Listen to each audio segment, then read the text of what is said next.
Well, as expected, the riots have started.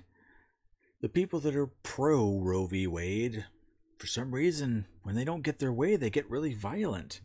Now, there was a bit of, the thing is, I haven't found a lot of news about the protests and the riots. Now, they certainly have happened, but the mainstream media doesn't seem to be covering it very much. Kind of reminds me of the statement I said a couple of days ago. You have to let them riot so the news will finally cover it.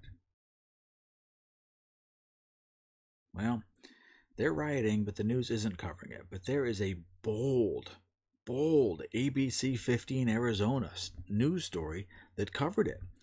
Now, you are going to be shocked how they cover this news story. Let's go ahead and dig into this and see. ABC 15 Arizona. $10,000 in damage and 9 people arrested. Those are the numbers from the Arizona Department of Public Safety after 3 nights of abortion rights protests at our state capitol. But $10,000 in damage. Well, mostly peaceful, right? Carry on. ABC 15 investigator Melissa Blasey has found, despite claims the protest became a riot or insurrection, no one was arrested for a violent crime and no one sits in jail tonight. Wow, $10,000 in damage and no one was arrested? Oh my gosh, that's crazy. How could that happen? All right. You can't see her in the video feed from the courtroom, but you can hear her crying. One of 4 women arrested Sunday night at the state capitol protests. Being in jail overnight in Maricopa County is a traumatic experience. Oh no, they arrested 4 people? And being in jail is a traumatic experience. Oh my goodness, I hope they were okay. You know, causing damage to the city they live in, and they got arrested overnight and it was traumatic. Oh no, I'm so worried about their feelings. The clients I spoke with today were traumatized. Their alleged crime, jaywalking, then refusing to give ID. So all that damage and protesting, and they got arrested for jaywalking and refusing to show ID. That's really throwing the book at them. You guys are tough on crime. We're not showing the women's mugshots. No, we're not showing the women's mugshots. Well, you have to protect them because they're innocent. They didn't do nothing wrong. You don't want to besmirch the good image of these people that did all the damage and got arrested. No, you don't want to do that. You have to protect these people. Because Monday morning, a court commissioner let all 4 go, saying arresting officers did not provide enough probable cause evidence to believe that they committed either crime. Well, the district attorney has dropped all charges. Hey, listen, if you don't like Roe v. Wade, you can go, vandalize and terrorize your city, and don't worry, they're never going to press charges on you. Hey, if you're a leftist and you're not happy with the Supreme Court, go ahead, do whatever you want. You're cool. You're literally government sanctioned at this point. Okay. Attorney Ray Ybarra Maldonado claims that these kinds of arrests are an effort to scare and silence people who want to protest their government. 100% pure intimidation. Every person in Arizona should be afraid that law enforcement is arresting people, misinterpreting the law to arrest people to stop them from protesting.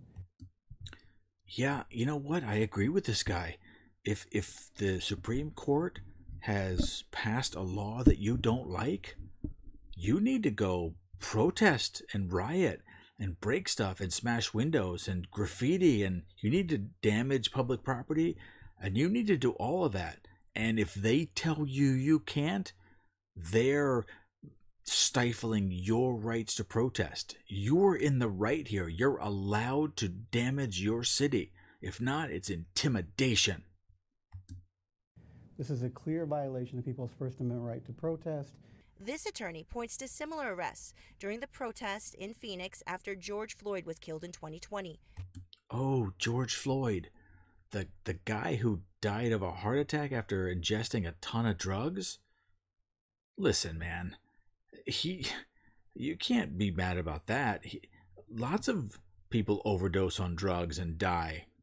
So what? It's just protest. after Friday, when protesters banged on the door of the state Senate building and DPS launched tear gas into the crowd. DPS and Republican politicians used charged words like riot, insurrection, and anarchy to So these people, a crowd of hundreds of angry people, are banging on the glass. I can only surmise they were trying to get in so they could have a peaceful, civilized, reasonable conversation. Perhaps have some tea biscuits and sip coffee and talk about the day's events. But how dare you use the word riot or insurrection, because that might hurt their feelings. So don't you dare classify this as a riot. That's a bad word for these people. I mean, everyone else is okay, but not these people.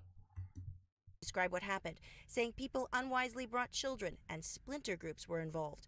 Today, DPS declined an on-camera interview, but state senators helping to clean up the graffiti did speak. I hope they don't come back. It's not a good thing to come and destroy property.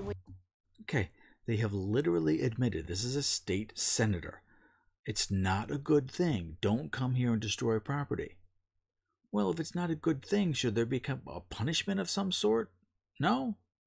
I don't think there's gonna be, but all right, well, let's see. Maybe she, hold on, maybe let's give her the chance to correct herself. When you don't get your way. And when Republican State Senator Kelly Townsend... Oh, Jesus. Is this a photo op? This woman has never used a pressure washer before. Back up 3 seconds and watch this. She's... To come and destroy property when you don't get your way. And when Republican State Senator pressure Kelly washer. Townsend was asked, what should people do? She has no if they idea how to use a oppose pressure government washer. decision? Our doors are open. Well, let me start over. Yeah, that's okay. Oh, gosh. Our doors are open. Oh, wait, let me start over. Yeah, you don't want your doors open to these people. They're a violent mob. Oh, sorry, you can't call them violent, and you can't call them a mob, but you don't want them in your office because you know they're violent. Oh no, she can't keep her story straight. Oppose a government decision. Our doors are open. Well, let me start over. Yeah, that's okay. Okay. Yeah, you know, the right way to go about doing this is, a redress of grievances is to... A redress of grievances, like in a court, like in a big court, maybe a Supreme Court. When the Supreme Court says a ruling, that is your redress of grievances. Oh no, they don't like what the court says, so they're going to break stuff. Well, this is Kelly Townsend, a senator from Arizona. Well, she knows what they are. She just can't say it. She's terrified of these people. To come to us and make an appointment, sit down with us and discuss it. I'm investigator Melissa Blasius, ABC 15, Arizona. And that's it. That's the hard-hitting news story from Arizona. Hundreds, if not thousands of people showed up. They vandalized the town. They tried to break into the Senate building, and you're not allowed to call them violent, a riot, a mob, or an insurrection. What would happen if they got in that building? What do you think would happen? Well, that senator is scared to death of the monster she created. So, listen. Do you remember let's say, go back, way back, Walter Cronkite and, old-time news, where they used to report and say things how they were. There wasn't much of a media bias. They would say, blankety blank broke into blankety blank and caused damage and 3 people died. And that's it. They'd shut up, they'd show a picture, they'd roll a quick video clip, boom. But this is different. This ABC 15 in Arizona is, interviewing their the defense attorney, I don't know, saying, listen, if you get sent to jail, it's traumatic, it's sad, and these people are just standing up for their rights, and if anyone ever gets arrested, it's infringement on their rights, and they're stifling their free speech, and this is intimidation, and wah, boo-hoo. Yeah, this is the kind of news you get in Arizona. This is Maricopa County. Did anything else weird happen in Maricopa County recently? Anything? Wasn't there some kind of a dispute with some tabulation of some voting things? I'm not sure how that went down, but didn't they get like an overwhelming number of of ballots that seemed inappropriate. Hey, I'm not saying there was anything wrong with the last election. No, I would never do that. There was the freest and fairest election of all time.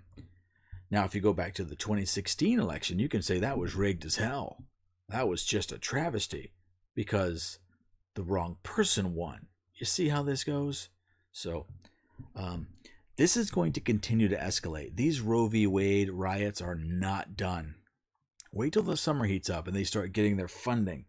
See, they didn't actually think this was going to come down as fast as it did, so they didn't have time to turn on the faucets for the funding. Give it a couple weeks in the summer. This is going to get spicy, and we're not even close to the midterm elections yet. Oh, this is going to be delicious. Stay tuned and have fun.